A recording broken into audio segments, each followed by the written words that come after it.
has been a very good tool. There's been a lot of discussion about what doesn't work, and it's not just a scorecard or those kinds of things, but I think in the broader basis, it continues to be, I think, worldwide, a bigger and bigger, internationally recognized metric.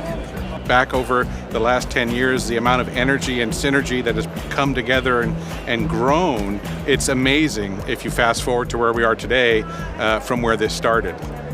I think if LEED stays the same, it will absolutely diminish, because I think, again, the thing that's striking about LEED is its market push. The way it always, a very tough goal to attain, and so if we stand still, then I do think we have issues. But if we continue to evolve like LEED 4 seems to be doing, really moving towards transparency and pushing healthy materials, I think it still stays relevant and still a big market force.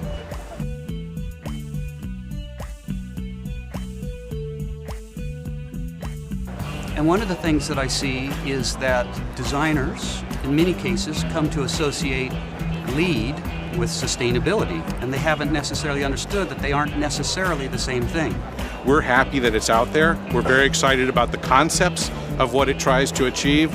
We struggle a little bit with, again, coming back to the American business perspective of, well, why are we doing this? We're doing this so that I can brag to you and you and you that I got it, as opposed to, hey, look how much energy I'm saving. Look how much water I am saving. The actual is obviously the most measurable tool.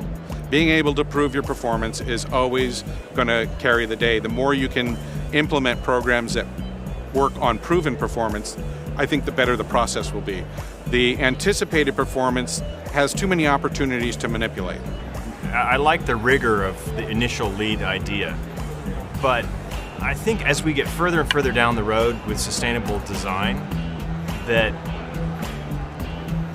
LEED isn't quite now capturing synergies between different strategies. So when you check those boxes in LEED, you're saying, oh, I did this strategy, I did that strategy.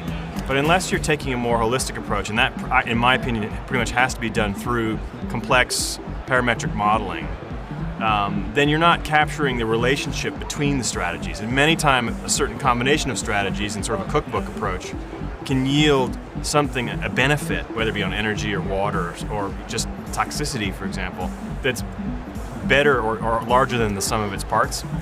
How much energy are you saving in your building? Is it 20%? Right? Is it 30% against what ASHRAE standard? Great. That was a good place to start the conversation. Where we're moving now is saying, oh, you know, when this site was an intact ecosystem, on an annual basis, this ecosystem where my building is was sequestering 3.5 tons of carbon a year. Could I design a building that operates that well?